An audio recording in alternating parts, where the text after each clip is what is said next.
Gusto, un placer verles nuevamente. Espero que se encuentren muy bien, que estén pues gozando de salud, gozando de felicidad y que pues nada, que de cualquier manera se sientan contentos en este día. Tendremos un día muy interesante, muy lindo.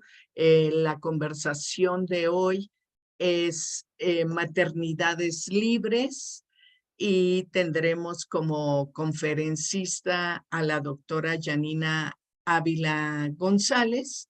Como es costumbre, pues yo la presento, pero como ella va a llegar un poquito más tarde, antes de que ella llegue, pues quisiera hacer algunas recomendaciones y enseguida, pues igual, pasar a hacer algunas consideraciones previas a quienes, bueno, hoy quienes estén por acá, les pedimos que mantengan los micrófonos y las cámaras apagadas mientras estemos haciendo uso de la palabra, que evitemos conectarnos con el celular y que cuidemos la calidad de nuestra conexión al Internet a través de dispositivos, porque eso es más eficiente.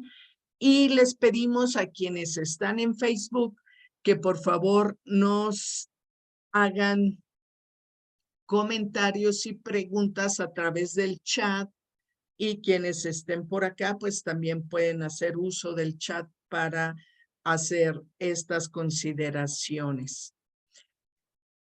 Me da mucha alegría que estemos en sintonía diversas organizaciones de la sociedad civil y algunas secretarías, algunos institutos de Estado, que el discurso de quienes acompañan a las mujeres pues ya vaya en relación a estas cosas que vamos planteando.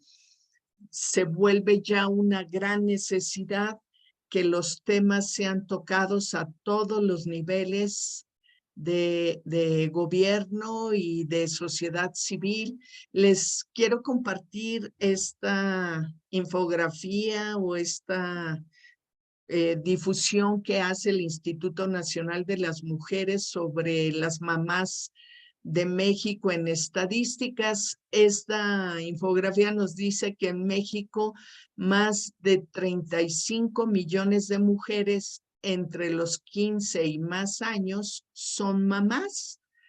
48% son casadas, 23% viven en unión libre, 10% son viudas, 9% están separadas, 7% son solteras, 3% están divorciadas legalmente, ¿no? Porque las que están separadas, pues ya si juntamos eso son como 12%, más las que están solas. Si sumamos esos porcentajes, diríamos que un 19% están criando solas a sus hijos, o por lo menos están en una condición de no estar viviendo con sus parejas o los padres biológicos de sus hijos.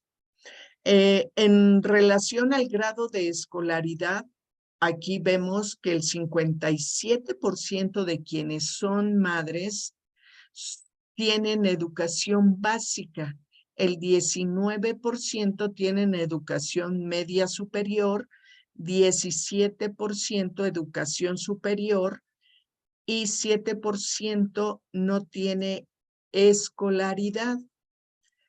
Si hablamos de su ocupación, el 63% son empleadas u obreras, 26% trabajan por su cuenta y el 3% son empleadoras. Son datos interesantes de quienes son mujeres en nuestro país.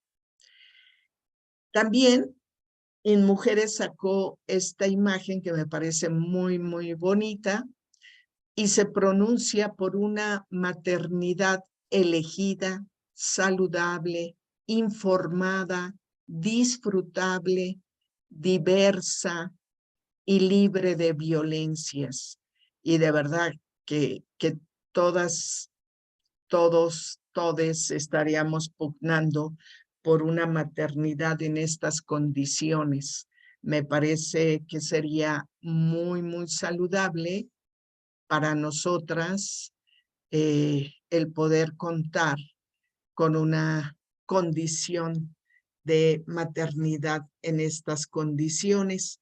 Pero en mujeres no es la única que se ha, o el único instituto que se ha pronunciado. CONAPO también sacó hoy esta imagen, 10 de mayo, Día de la Maternidad Libre, Voluntaria y Responsable. Me parece que esta imagen también nos da cuenta de las posibilidades que tenemos para ejercer y tener una maternidad responsable que esté libre de violencia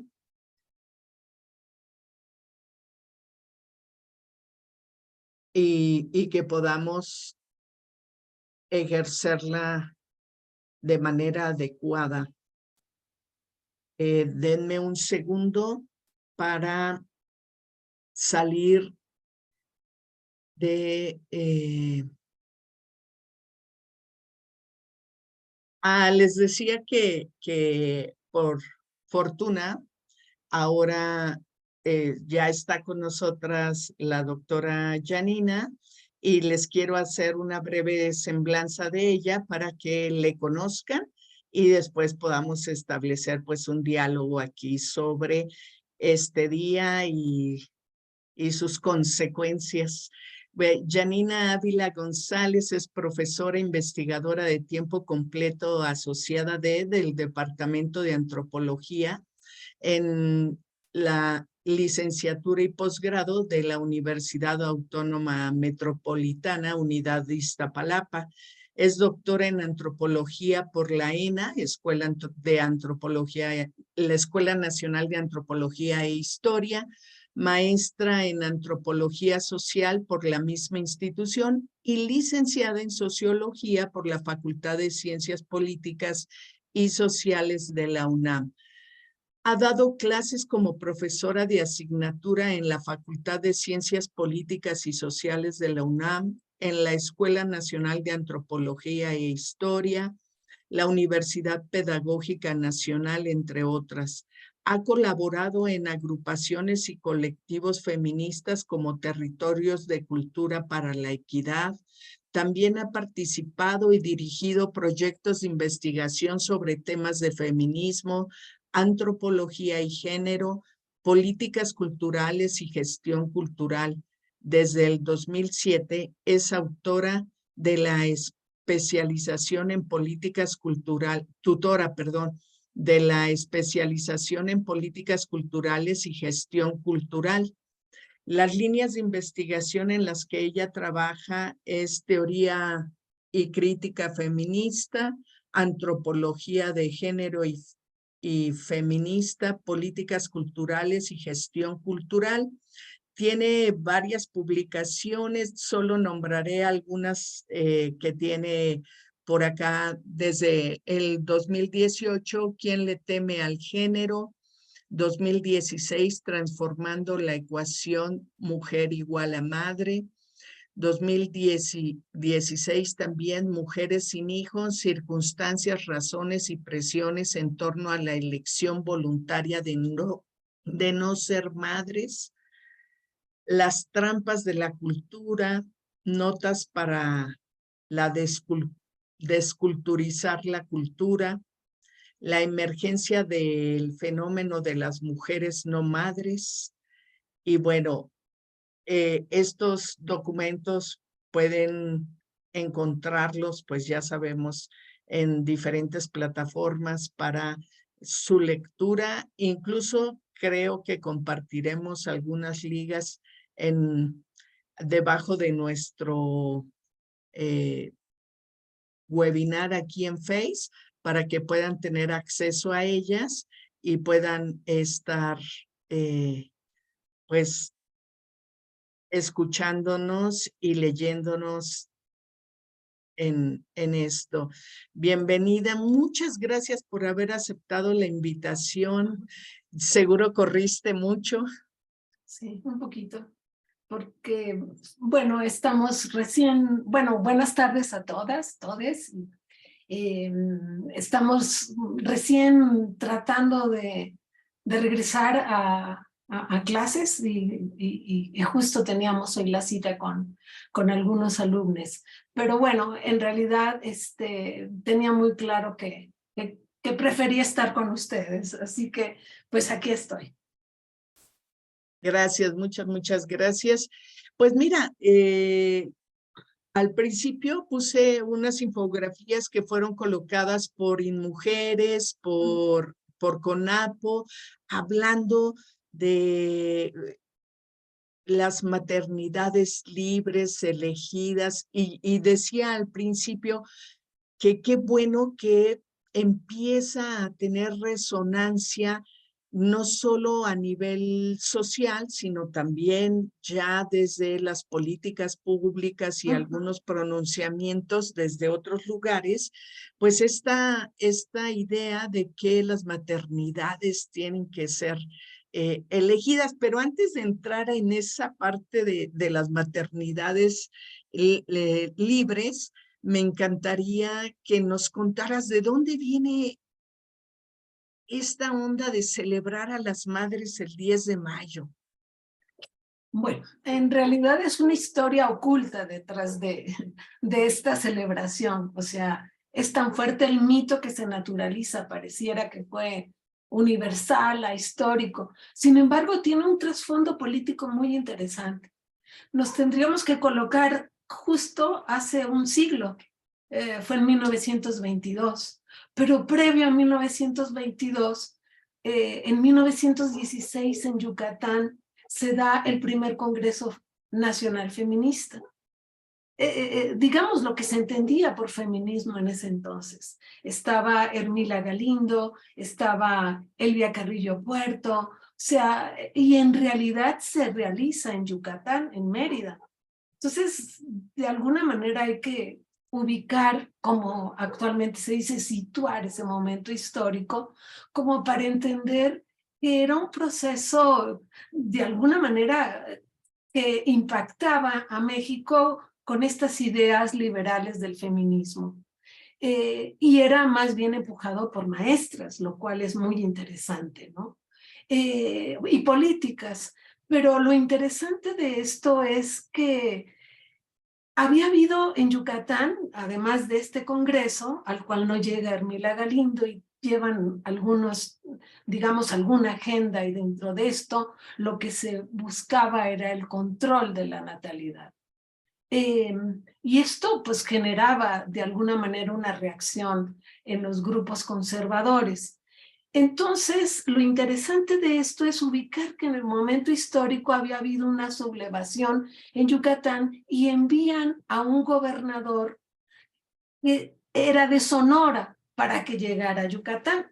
Y este gobernador, Salvador Alvarado, había estado de alguna manera exiliado en Estados Unidos y había conocido a los bueno, estaba con el pensamiento anarquista, con las Flores Magón, pero también estaba una enfermera que se llamaba Margaret Sanger. No sé si presencialmente, pero las ideas feministas en Estados Unidos de alguna manera eran empujadas en este tema del control de la natalidad.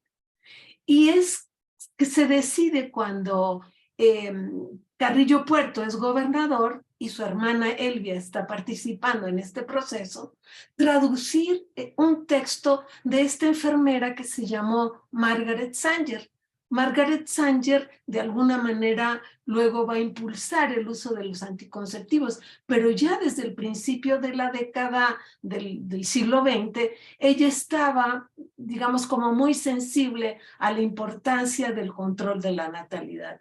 Esto luego va a llevar a políticas en México de alguna manera eugenésicas, o sea, de decir que era necesario controlar a la población indígena y de alguna manera todo el blanqueamiento, de ahí que importaran casi o les dieran grandes facilidades a poblaciones europeas blancas para venir a asentarse en México.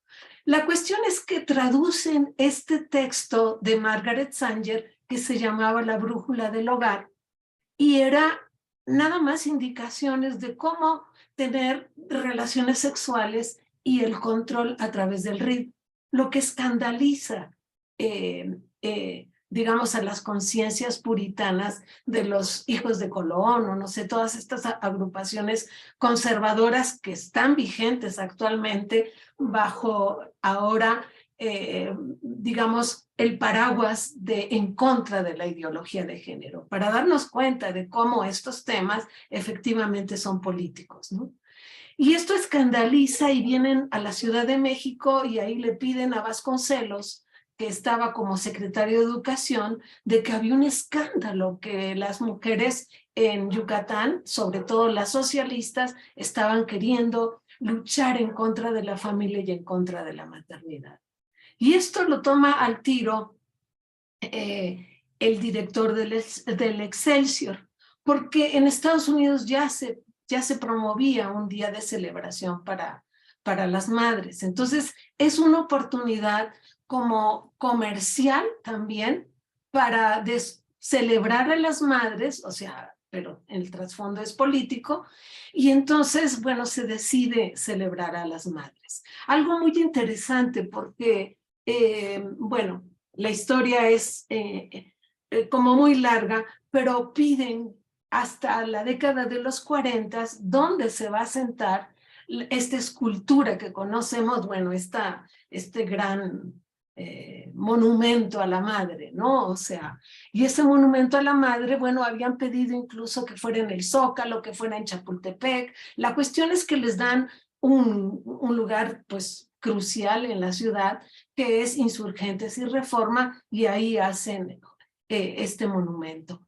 Y bueno, este monumento, si ustedes recuerdan o lo vieron recientemente, dice, para quien nos amó antes de conocernos. O sea, ya el instinto materno está, digamos, esculpido en piedra y en los cuerpos de las mujeres, ¿no? Y en ese sentido, bueno, pues la celebración del 10 de mayo se va borrando en su origen político y al contrario se hace una fecha pues muy comercial, pero también muy política. Ustedes recordarán, bueno, hay un texto maravilloso de Marta Acevedo que es sobre los orígenes del 10 de mayo, y ella da cuenta cómo al principio pues se premiaba a las mujeres que más hijos habían dado a la patria, ¿no? O sea, 20 y tantos hijos, y entonces ya le tocaba pues algún regalo. Y esto tiene que ver también que en 1922 o en estos años, pues acabábamos de salir de la revolución, o México acababa de salir de la revolución y había perdido casi, no sé, un porcentaje relevante de su población por la guerra de la revolución, y en ese sentido, pues justamente hay que ver cómo, si bien la reproducción o la maternidad pareciera una cuestión individual, pues están detrás de nuestros vientres, pues justamente las políticas públicas, los intereses demográficos, están los intereses incluso racistas, qué población se puede reproducir y cuál no. Entonces, esto es como para dar cuenta cómo en el mito de la maternidad pues se tejen muchísimos intereses. Por un lado, un tejido que asocia a la mujer a la maternidad de manera indisoluble. Por eso es interesantísimo, digamos, que actualmente hayan llegado pues un grupo significativo de feministas para hacerse cargo tanto de mujeres como de CONAPO, no obstante, digamos, de que estén enmarcados en un movimiento o bajo un movimiento dirigido pues por un presidente poco sensible a los temas feministas. Y que difícil, y que al contrario, consideran, estaba leyendo yo en un artículo de, bueno, no sé por qué me torturo, en La Jornada de Pedro Miguel, diciendo cómo la 4T tiene es toda una transformación con la hélice y es el motor, pero que el ancla que lo detiene dentro de esto también son las feministas. ¿Y por qué las feministas? Pues porque hemos sido muy críticas a sus políticas públicas con respecto a las mujeres. El quitar una serie de derechos que se habían conquistado, pero por otro lado porque la maternidad, justamente, si seguimos con este mito de que lo hacemos por instinto, por naturaleza, por amor, porque tenemos ovarios, útero o lo que quieran que tengamos, la pupila, digamos, dulce, de la niña, ¿no? O sea, hecha mujer, justamente cuando menstrua y ya tiene el destino trazado, pues vamos a hacer un trabajo de manera gratuita, de manera que no pone en discusión una relación de poder que es una supuesta división sexual del trabajo, que a las mujeres nos tocan estas actividades y a los hombres le tocan otras, las de privilegio, seguramente. Como dice Celia Amorós, los hombres, bueno, ya actualmente las mujeres también pueden distinguirse en el mercado de trabajo por tener una serie de profesiones o de oficios, pero las mujeres idénticas, todas tenemos que ejercer supuestamente esta maternidad y bajo, digamos, mandatos de lo que es ser una buena madre, lo cual nadie cumple, de ahí que sea la culpa, la angustia y se necesite esta celebración como para reconocer algo que yo creo que se está en deuda, porque en este país somos un país de mucha madre y de poco padre, ¿no? O sea, ojalá tuviéramos de alguna manera un pensamiento crítico que vaya deconstruyendo estas celebraciones que parecieran, digamos, como muy tiernas, que los niños y las niñas tienen que de alguna manera en kinder llevarle a la mamá que la quieren y la poesía y el festival y pero detrás de esto pues hay una transferencia de valor, de trabajo, de horas mujer, de horas no nada más de trabajo, sino que podríamos distinguir entre lo que son los servicios de cuidado, de limpieza, de preparación de alimentos, de lo que son los cuidados amorosos que también se le demandan a la madre. Entonces yo creo que justamente un día como estos y desde, digamos, las trincheras, y bueno, no por llevarlo al terreno de la guerra, alejado de todo eso, y no porque las mujeres no seamos belicosas, sino justamente para darnos cuenta de lo importante que es nuestra labor, para de alguna manera reflexionar sobre estos, digamos, qué hay detrás de este mito de la maternidad, que no es tan, digamos, que ha sido construido justamente y reforzado en el capitalismo, en la idea de la producción, el espacio público y el espacio privado, el espacio doméstico donde somos las reinas del hogar, pero bueno, esto el propio capitalismo lo ha derribado también, porque ya no se puede sostener este modelo del hombre proveedor y la mujer reproductora ama de casa. Está la precarización a la que nos llevó este sistema que todo mundo tiene que trabajar. Pero lo que no ha cambiado es justamente estos trabajos que implican el maternaje. Y creo que el maternaje, pues, es algo que también las mujeres debemos de reflexionar muchísimo, cómo es que lo estamos ejerciendo, porque también se dan relaciones de poder que sería interesante reparar en ellas, porque pues es un poder casi omnipotente el de la madre para que viva o no, o sobreviva, digamos, la criatura, y como todo está envuelto en este manto materno, difícilmente se ven las relaciones violentas, En fin, hay mucha tela donde cortar. Yo creo que las maternidades se clonan de mil formas, porque podríamos ir, digamos, a la historia, pero también a la realidad de una puerta que nos abren las tecnologías de la reproducción o la reproducción asistida, en donde actualmente ya no podemos asociar a la madre biológica, sino que es la madre uterina, es la madre genética, es la madre social. O sea, realmente estamos viviendo cambios muy profundos en ese sentido, pero seguimos anclados en la idea de Sara García y la madre y la abnegación. Sí, yo estaba pensando en lo que te iba escuchando, como aún cuando se están dando movimientos a favor de desvincular de manera natural esta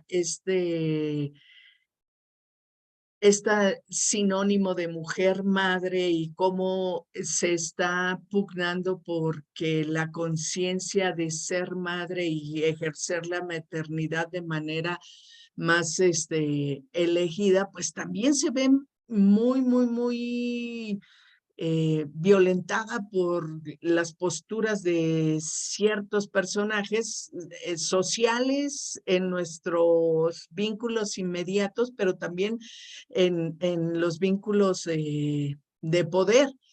Recordaba a nuestro presidente durante la pandemia y durante el Claro, cierre de las estancias infantiles, decir, pues que las abuelitas cuiden, que claro. las abuelitas aman y quieren a sus nietos, sean ellas quienes tengan la posibilidad de cuidado y también el generar que las madres y las abuelas y las mujeres se hagan cargo de los cuidados durante la pandemia. Era Sí, sí, volver sí. al siglo pasado y yo de verdad que me molestaba mucho con ese discurso, es de cómo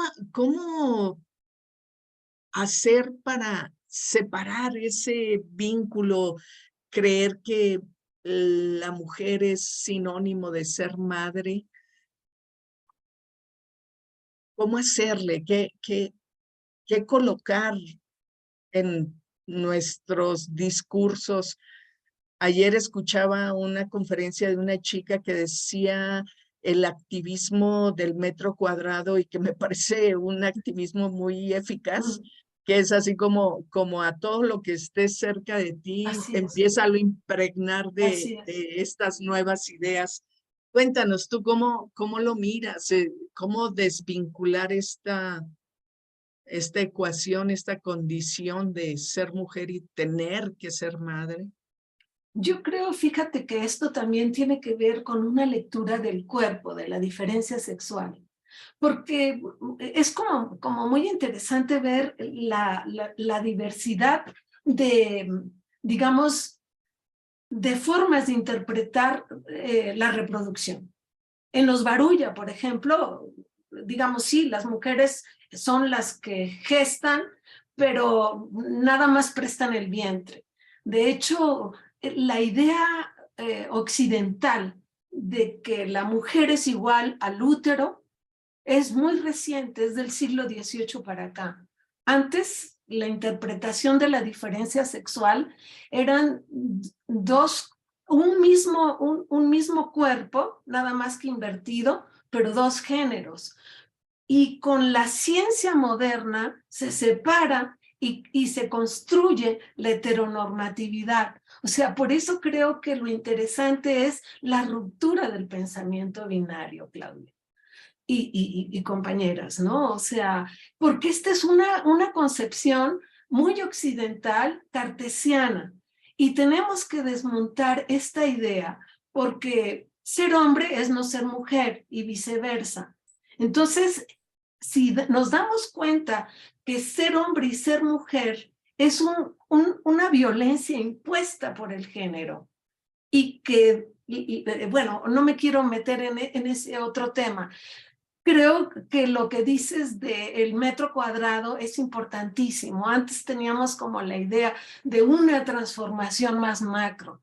Tal vez nuestras expectativas frente a los desafíos que tenemos actualmente nos han ido limitando, porque por más que nos hemos indignado las feministas frente a los decires, digamos, de un dirigente político tan respaldado en este país, porque tiene una agenda que efectivamente el conjunto o la mayoría de la sociedad sentíamos que era una deuda que primero los pobres.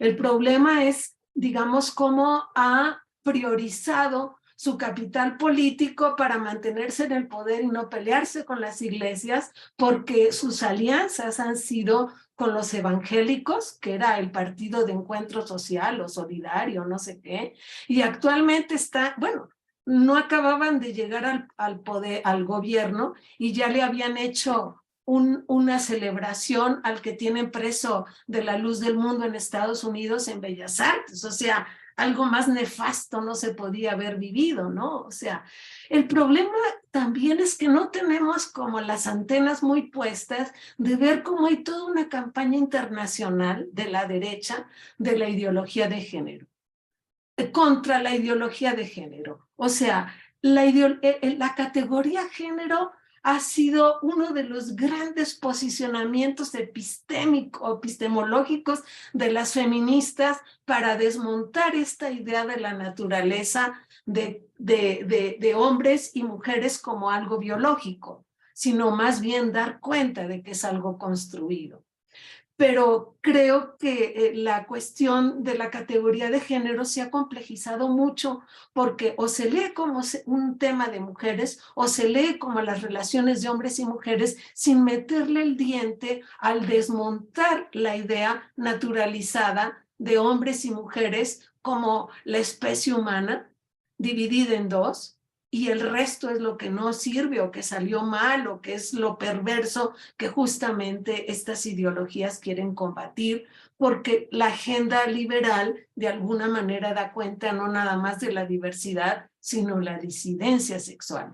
Entonces, creo que tenemos pues la necesidad de un pensamiento crítico, y al decir esto, pues tiene que ser un pensamiento avalado de miradas muy complejas, interdisciplinarias, o sea, darnos cuenta de los discursos de la ciencia que no son objetivos, sino que la biología y la medicina. Hoy estaba revisando un texto de una tesis de una alumna de licenciatura maravillosa sobre la menstruación. O sea, que trabajamos con eso en la escuela. Si nosotros decimos que la menstruación es lo que ya te hace mujer, lo que ya te hace señorita, lo que ya te hace la posibilidad de ser madre, inmediatamente estás poniendo, digamos, al cuerpo una teleología de que la menstruación es un señalamiento para que seas madre, ¿no? O sea, entonces desmontar todos esos discursos creo que nos van a servir muchísimo como para ir de alguna manera dándonos cuenta que de manera intuitiva la gente, con este golpe en seco de la pandemia y de las múltiples crisis que vivimos, pues la gente ya se pregunta si quiere tener hijos o no. Antes las campañas eran la familia pequeña vive mejor, y mentiras. Si tú tienes 10 hijos actualmente y 9 ya están en Estados Unidos, con que te manden dólares, pues ya le hiciste, ¿no? O sea, la familia pequeña tampoco vive mejor. O sea, y bueno, eso es una política que fue impuesta por los países, digamos, altamente industrializados para contener también la migración hacia el norte. Entonces, creo que, pues, hay que echar mano de todos los recursos actualmente para darnos cuenta cómo vamos reificando la pregunta a la niña. ¿Ya tienes novio? Inmediatamente le pones la idea de la heteronormatividad.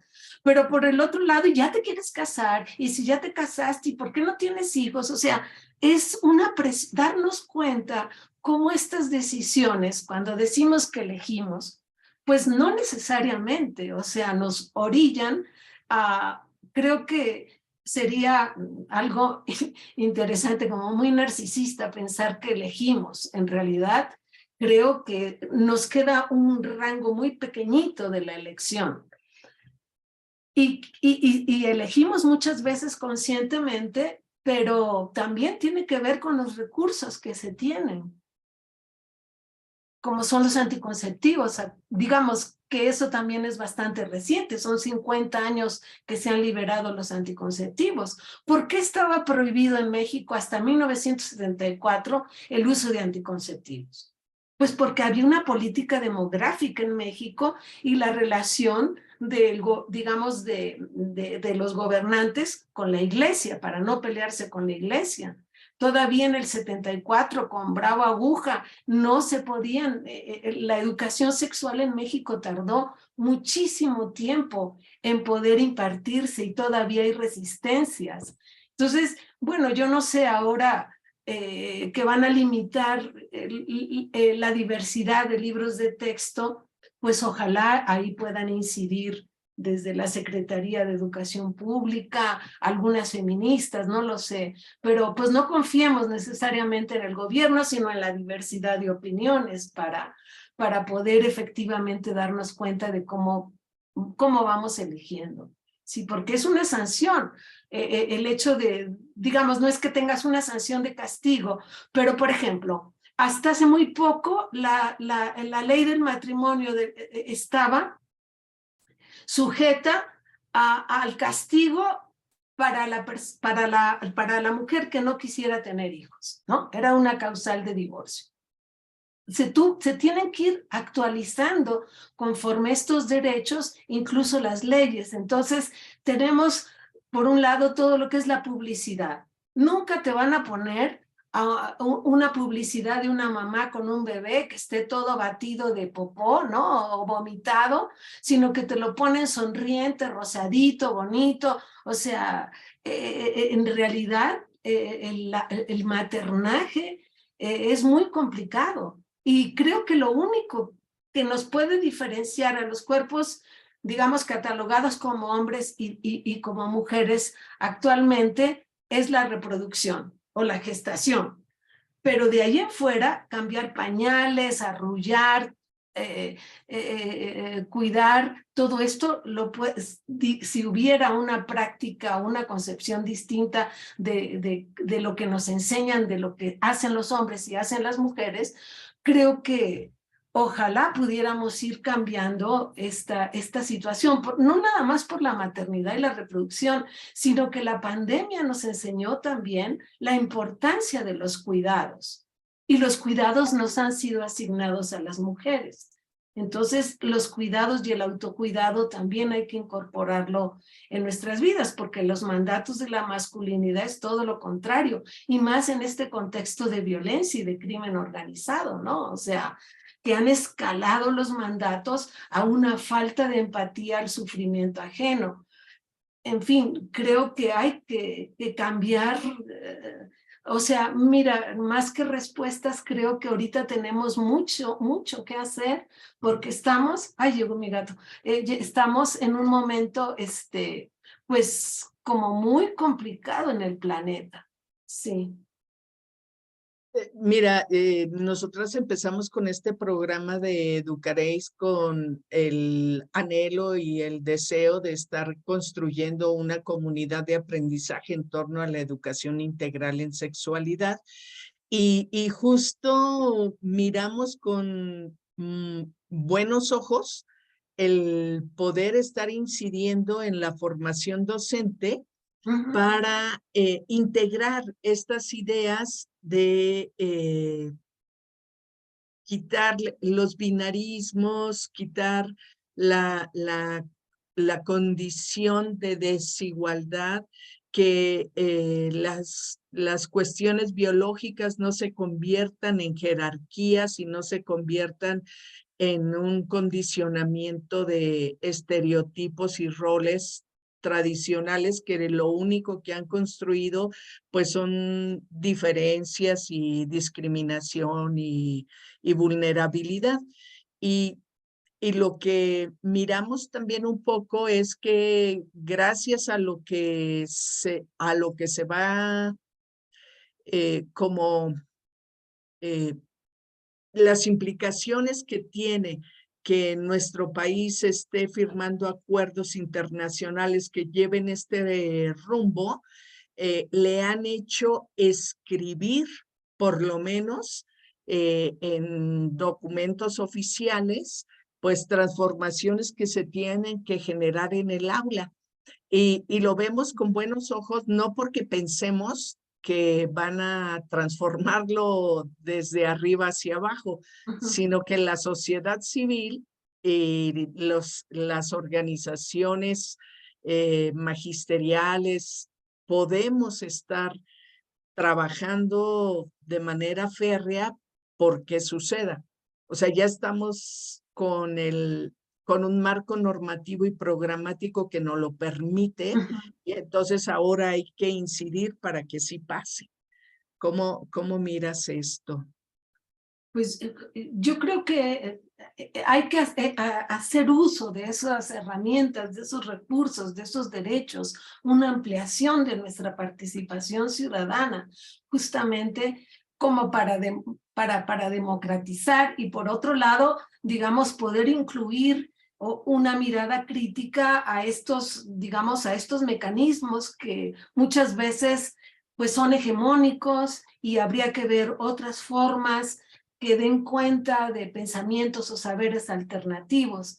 Pero sí creo que es muy importante la posibilidad de transformar de la agencia que podamos hacer de manera individual y colectiva. Ahora estaba viendo, por ejemplo, las narrativas que hay. O sea, el construir la maternidad como tal como la conocemos, habría que ubicarlo en el momento de la modernidad en Europa, cuando Europa se ve en el siglo XVIII, justo ya después de la Revolución Francesa en el Estado moderno, de ver que el capital estaba, o la riqueza más bien, estaba en la población. ¿Por qué? Porque Europa estaba despoblada por las guerras, por las conquistas, las colonias que tenían, por las enfermedades de las pestes. Entonces, había una escasez de población y había que antes definitivamente no había esta idea de la familia nuclear, eran familias acordadas y extendidas, ¿no? Entonces, esta familia nuclear, para ocupar el espacio nuevo de la ciudadanía van a ser los hombres y nos excluyen a las mujeres. Pero a las mujeres nos dan el mandato de la reproducción y la vida doméstica. Y para construir eso hay un cambio científico a nivel de la interpretación de la diferencia sexual y del cuerpo, pero también hay un cambio en la narrativa. Empiezan nuevas ciencias como la demografía, como la pedagogía, ¿no? O sea, pero por otro lado también los manuales. Por algo Rousseau escribió, que no era un manual, ¿no? Cómo se tenía que comportar Emilio y cómo se tenía que comportar Sofía, e inmediatamente aquí Fernández de Lizardi con la periquita, no sé qué, la Quijotita, ¿no? Y su prima, pues eran estos mandatos, empiezan a ver estas, digamos, estos recursos que es la literatura, la música, el teatro, pero actualmente pues ya hay una ruptura, una incidencia de un pensamiento crítico que esperemos que se vaya posicionando cada vez más. O sea, si hacemos memoria, yo no sé, por ejemplo, los rangos de edad de quienes estamos participando en este webinar, ¿no? O sea, pero si tú recuerdas, bueno, yo en mi infancia, el 10 de mayo era una fiesta nacional, o sea, separaba el país y todavía lo sigue siendo. Reciben más remesas el 10 de mayo que Navidad, para que veamos la importancia de la madre en este país. O sea, Sara Sescovich escribe un libro que creo que se llama Atrévete, donde ella trata de decir que las madres intervengan para que las madres de los mafiosos se den cuenta que pueden matar a sus hijos, pero ella lo que va señalando ahí es, digamos, esta importancia de la figura de la madre que es si el Estado no nos está dando, justamente en la pandemia lo vimos, si el Estado no nos estaba dando un ingreso universal, si no nos estaba dando el cobijo que necesitábamos, nos los da la familia, pero no es la familia en abstracto, es la madre, es la mujer, la que está sosteniendo, digamos, sobre sus hombros, se está montando una política pública de un trabajo que vamos a hacer las mujeres de manera gratuita.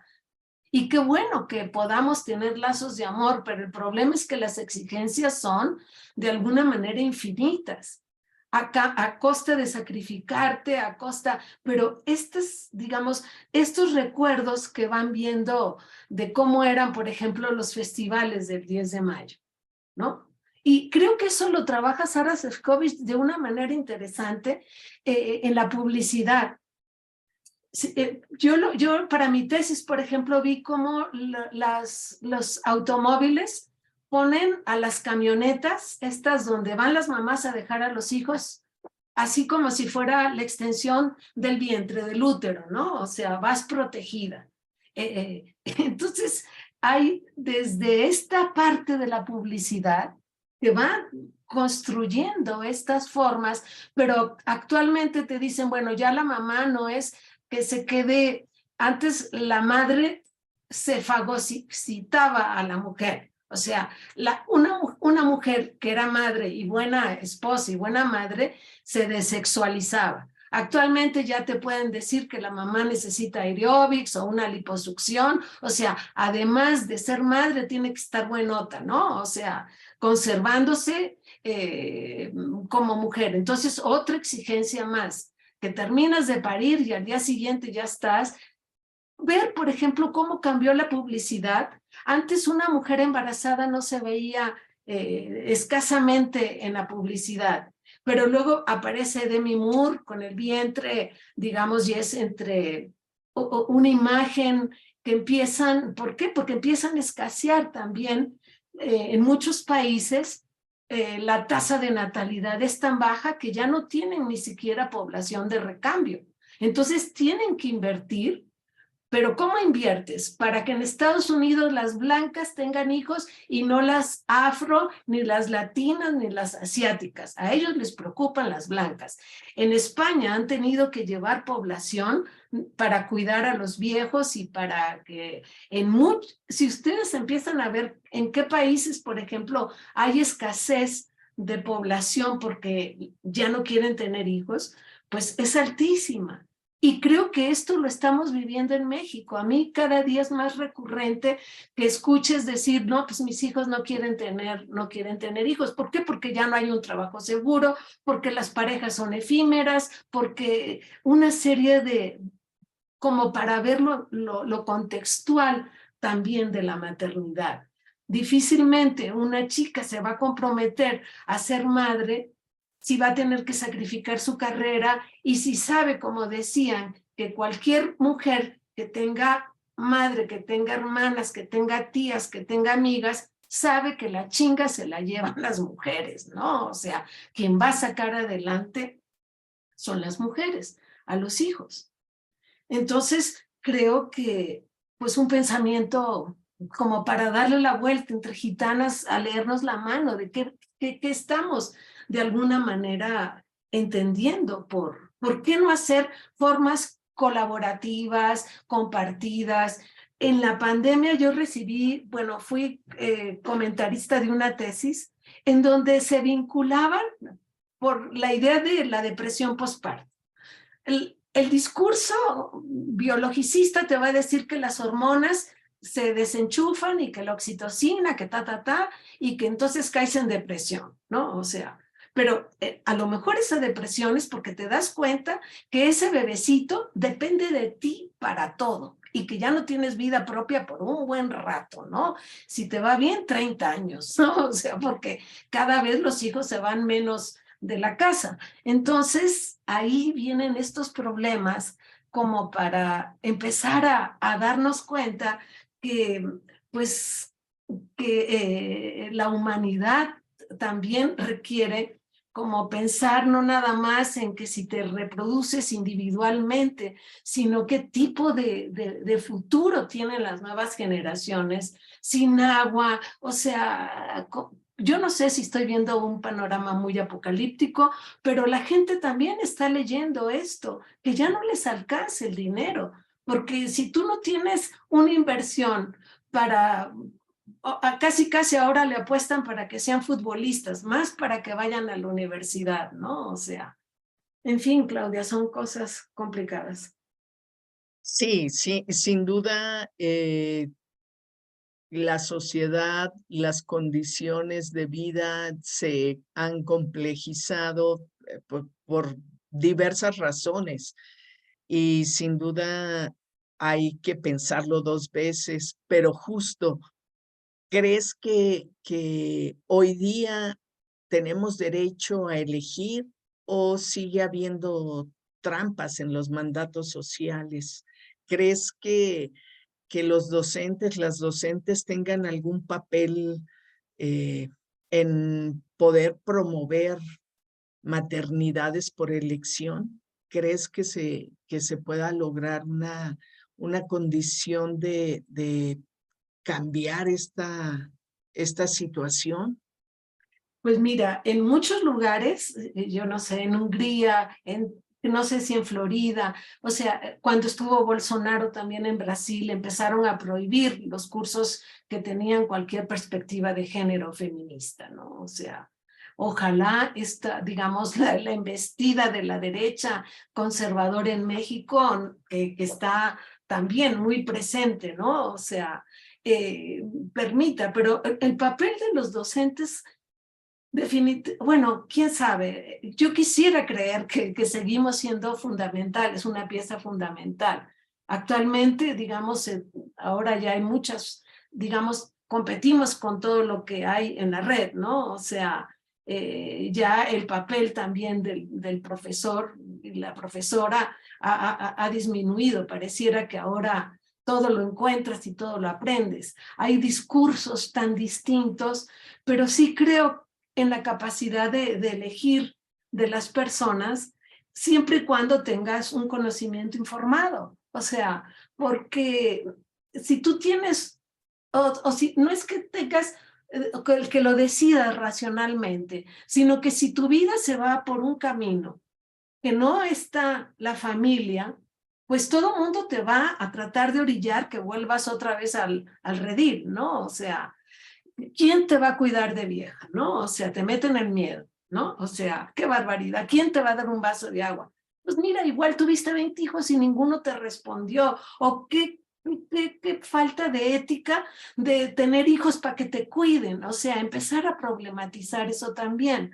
Pero sí creo que podemos, de alguna manera, no, hay pocos referentes. Cuando yo hice mi tesis, que ya tiene varios años, yo les preguntaba a las las amigas con las que entrevisté, ¿cuáles eran sus referentes para no tener hijos? ¿No? Porque todo el mundo, o sea, en los 70s habría que ver los porcentajes para ver cómo en ese momento si decidías era de 6.4, ¿no? O sea, hijos por mujer.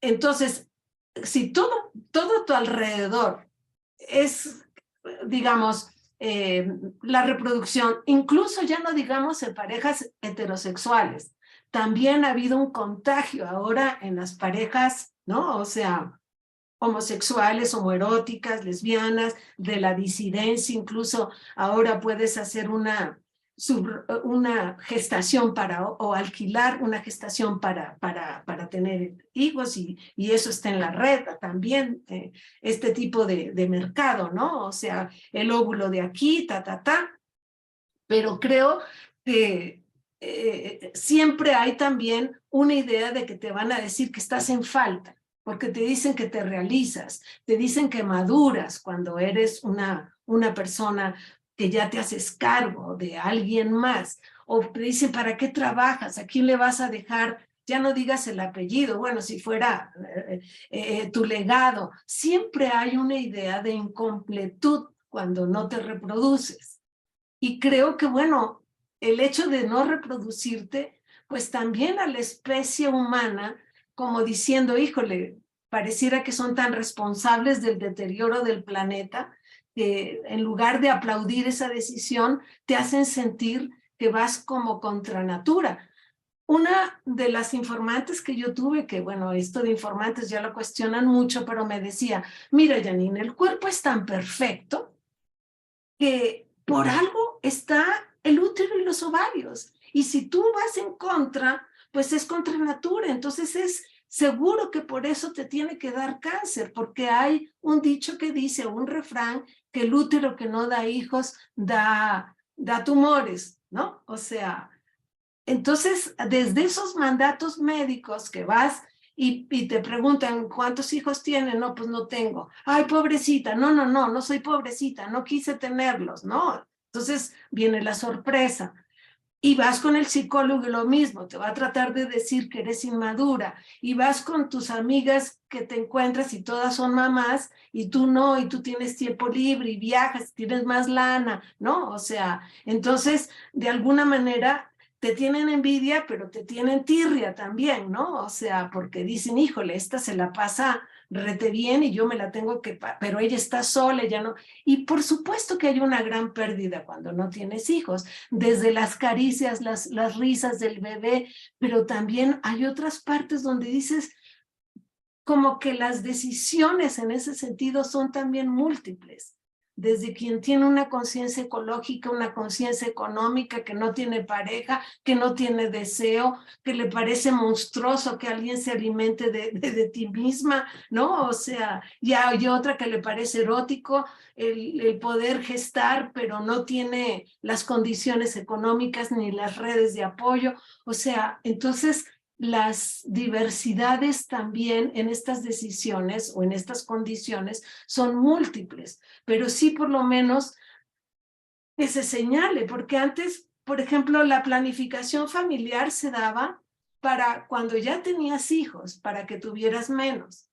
Si tú actualmente se pudiera decir, y creo que de alguna manera ya se está moviendo esta frontera, de que puedes ser madre o puedes no serlo y no pasa nada, ¿no? O sea, no es que se contrapongan unas contra otras, porque hay veces participas haciendo maternaje de tus sobrinos, te haces cargo, no necesariamente odias a los niños, o sea, hay muchos mitos al respecto también de las personas que supuestamente, ahora sí, si tú dices, hay toda una corriente que se llaman DINKs, que quiere decir doble ingreso sin niños, y que tienen alfombras blancas y que viajan a Tahití, que van a hoteles sin hijos y que van a restaurantes sin hijos porque no quieren ver niños. Ahora, lo otro es una disputa de decir no madres, como de una manera más contundente que no hijos,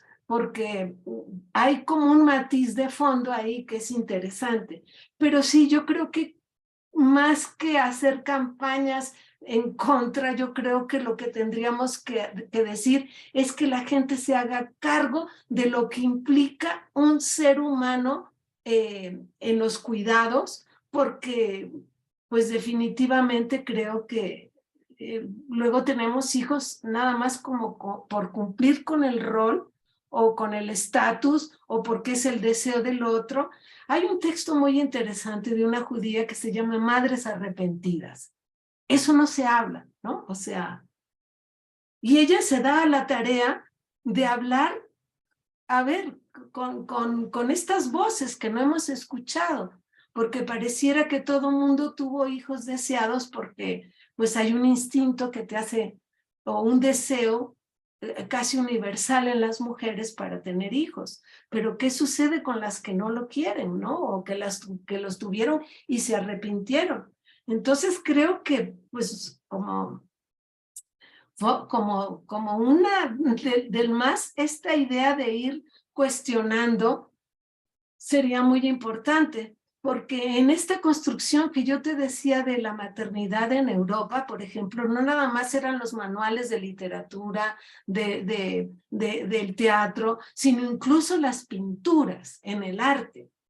ir viendo cómo antes eran vírgenes y luego ya eran madres, ¿no? O sea, entonces nos damos cuenta del contexto en el que se va tratando de ir construyendo. En México, todas las películas de la Edad de Oro, pues ahorita, si te metes a la tele básica, lloras porque eso es lo que está ofertando este gobierno, ¿no? O sea, no sé si en alianza con Televisa, pero no cambian y siguen estando todas estas películas, pues, que refuerzan la idea de que una madre es cuando una persona es mala, pero es madre, ya se le quita lo mala, ¿no? O sea, y esas son las telenovelas, sí.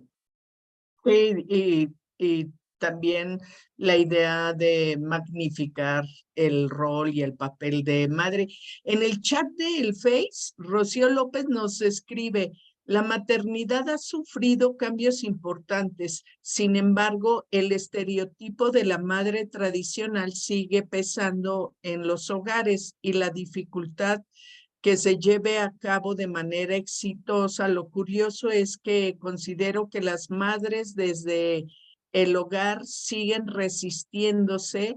Por un lado, se lucha en el pensamiento y al mismo tiempo se boicotea con la acción desde casa, ¿no? Pueden estar pugnando por igualdad, por un deseo de que las cosas se compartan y en la acción, pues no, tampoco dejamos que se hagan corresponsables, ¿no? Los compañeros en esta acción. Te leo otro. Marco Hernández dice: este tema relacionado en el embarazo en la adolescencia también tiene implicaciones sociales y económicas que suelen abandonar la escuela y enfrentar mayores dificultades. Nosotras hablábamos un poco de el círculo de la pobreza que se va gestando a través pues esto, la falta de desarrollo y de otras oportunidades. Una de ellas es ser padres a cierta edad, ¿no? A edad muy temprana, claro. Sí, incluso leíamos las estadísticas de quienes son madres en nuestro país y algo así como el 50 y tantos % solo tenían educación básica. Así es. Y bueno, hay una cantidad enorme de datos que nos dicen que si eres madre antes de los 19 años, es muy probable que tengas más de un hijo antes de los 25, ¿no? Que tengas 3, 4 hijos. Entonces es importante, pues también ir aplazando la decisión de ser madre, ¿no? En la medida de lo posible. Dice: es muy importante hablar de estos temas ya que la maternidad ha sufrido bastante y debemos saber cómo manejar cada situación de la maternidad. Muchas veces tomamos malas decisiones al casarnos o porque no tenía, bueno, ya no entendía para dónde iba esto, ¿no? O no tenemos hijos por esto. Bueno, a veces yo creo que las circunstancias van poniendo condiciones, ¿no? Eh, el, el, hay muchos mitos, ¿no? El llamado de la biología, Claro, del reloj es biológico. el El reloj deseo de biológico. ser madre, que no te contienes, o Claro. ser madre para que haya alguien que te vea cuando seas mayor, o O ser no estés madre sola, ¿no? O sea, que no sí. estés De sola, hecho, ahora están congelando los óvulos. O por sea, si lo deciden más por si lo tarde, ¿no? decides más tarde, porque el reloj biológico, sí, por supuesto. Oye, Sí, Clau, regresando un poco al tema de docentes, dice Clau Ortega, ejemplo de que seguimos con el mismo idea de maternizar son los festejos que hacemos en las escuelas. No digo que no se celebre, pero podemos comenzar a cambiar el discurso. ¿Qué opinas, Janina? ¿Qué se podría hacer en las escuelas el 10 de mayo? Ay, pues yo creo que empezar, por un lado, qué bueno que nos demos cuenta de que estos festivales, estos festejos, no son tan inocentes, tan ingenuos, ¿no? O sea, que seguimos replicando. Yo creo que no podríamos ser tan radicales, porque, bueno, me parece que es un tema no nada más racional, María Aurora, sino también muy emotivo. Hay una autora que dice que ella, digamos, con el solo hecho de repetir la palabra madre, generas ya reacciones. O sea, está tan cobijada, tan envuelta la maternidad en algo que como seres humanos que somos de alguna manera en falta, ¿no? O sea, nos sentimos carenciados. La maternidad parece esa completud que tuvimos en un momento. Entonces, sí creo que habría que ser como cuidadosos con respecto a no herir, digamos, de repente con un discurso tan disruptor que se nos convierte en un boomerang.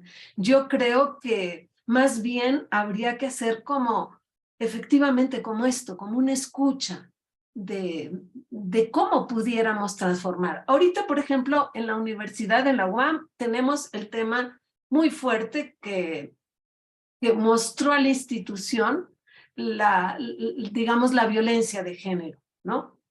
Pero en ese sentido, pues el cambio ha sido de una resistencia tremenda para poder modificar, de darnos cuenta que la violencia de género o la violencia epistémica también está de repente desde la bibliografía que vamos a revisar.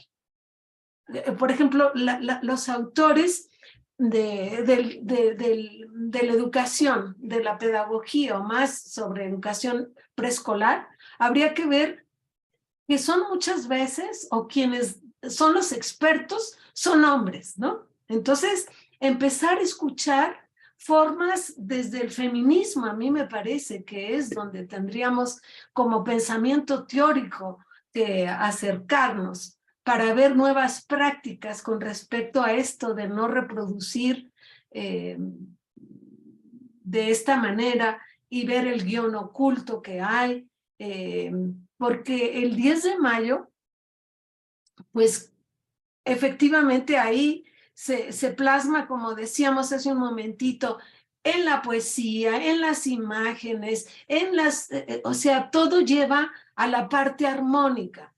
Y poco vemos las formas violentas al interior de las familias también. Esto que decía hace un momentito Claudia también, cuando AMLO decide que en la pandemia los abuelitos y las abuelitas sobre todo cuiden, ¿no? O sea, sí a los nietecitos, imagínate, ¿no? Pero más allá de la violencia que implica esto, hacia, digamos, este sector de la población, es demostrar con cifras duras cómo el abuso sexual se da en las familias.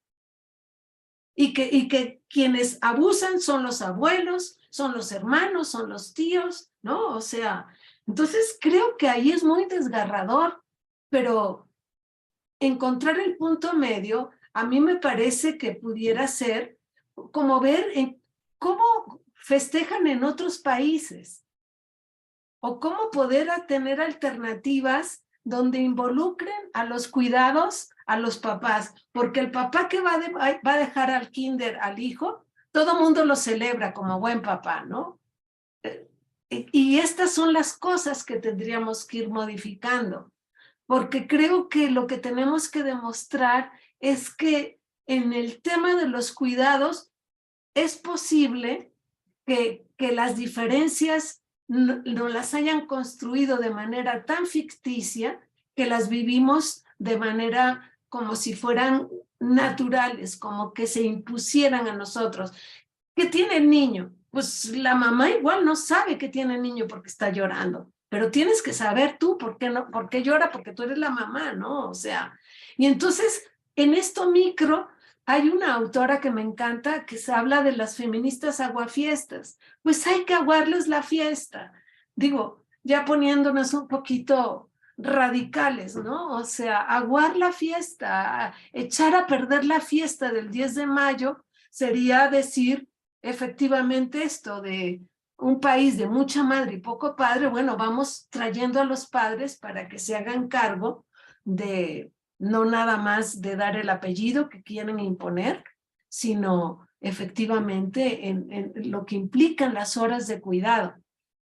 Así que bueno, yo creo que hay mucha creatividad que desarrollar entre nuestras conversaciones y atrevernos a romper con los estereotipos, porque de hecho la Secretaría de Cultura también luego a eso se dedica, ¿no? O sea, cada alcaldía el 10 de mayo y ahí vienen con la misma taravilla de todos los años, o sea, pasa el PRI, el PAN, el PRD, Morena, y siguen con los mismos festivales, ¿no? O sea, entonces creo que nos tendríamos que empujar desde la ciudadanía, desde los derechos, para modificar estas prácticas y bueno, no sé cómo, sobre todo en algo tan errático como ha sido la Secretaría de Educación, que cambian a cada rato, o sea, esto también nos debe llevar a una indignación, porque no hay un trazo de política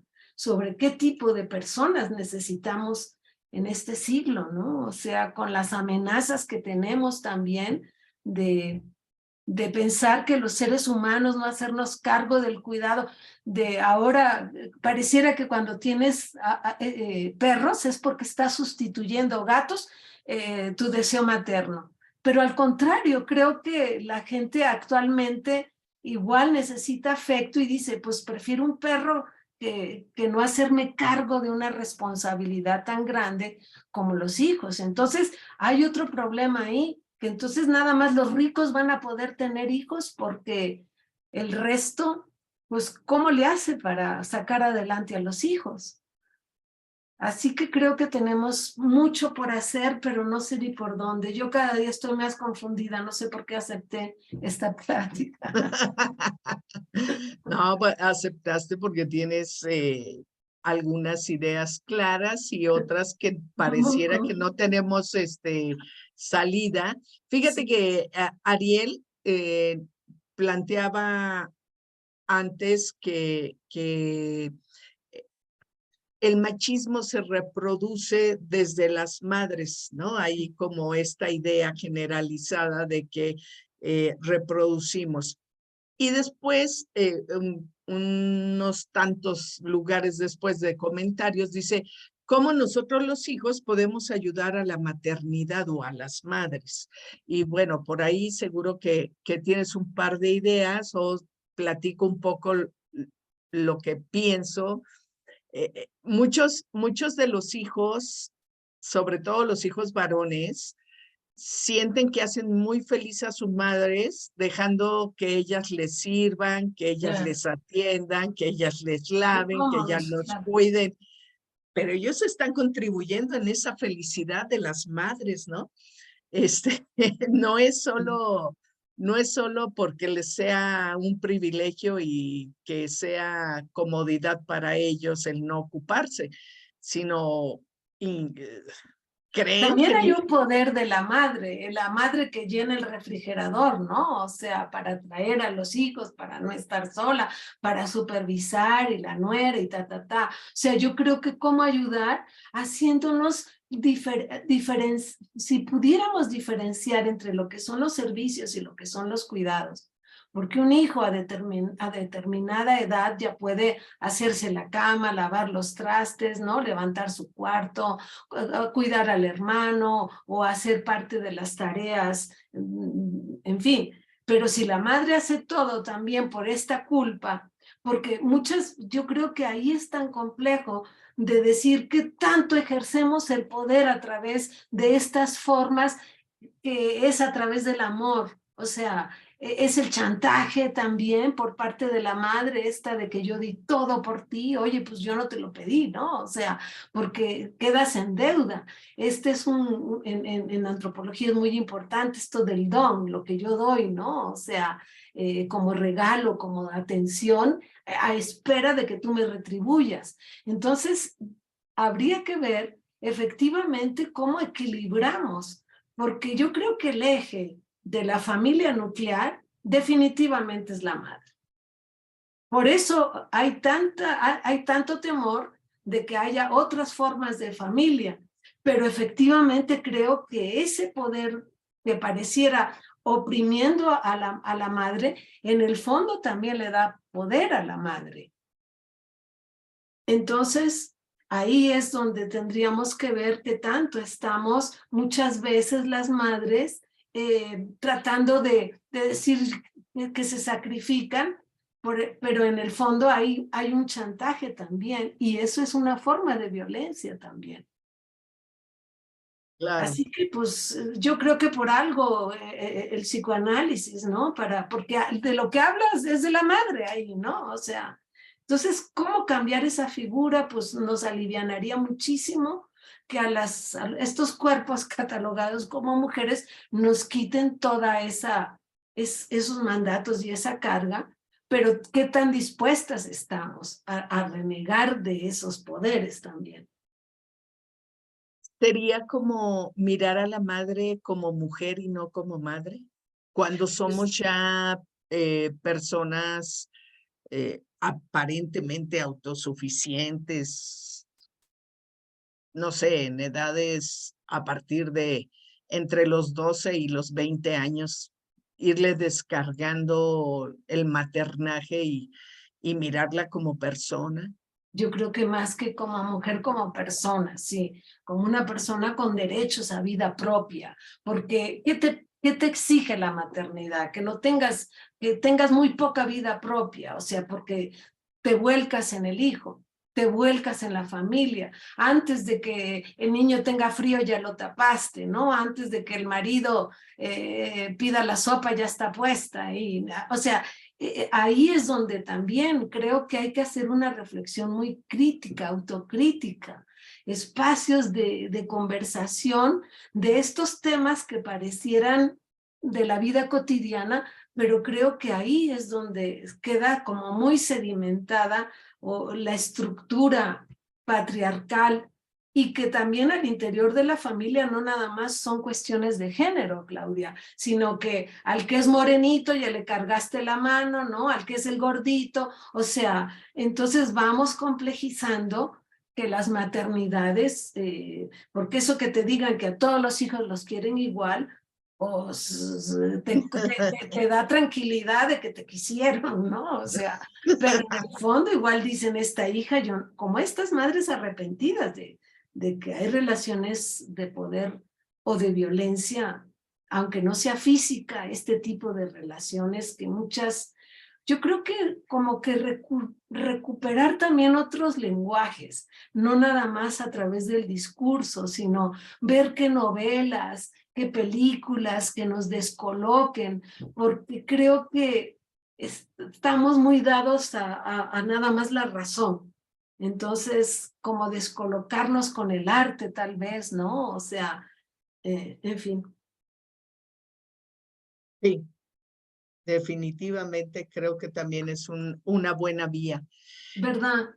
Sí, pues Janina, muchas Al gracias. contrario, me da muchísimo gusto haber charlado de un tema que me persigue, te decía yo, como la película de Woody Allen de la madre, así, porque en realidad creo que pues valió la pena ese esfuerzo para sacar mi doctorado, y creo que yo a lo largo de los años pues digo, pues no me arrepiento, al contrario, me da fuerza ver que fue una intuición, un tema que no sabía que era autoetnográfico, pero a la vez, en fin, estoy contenta con este trabajo. Creo que sigo viendo muchas vetas para trabajar en estos temas.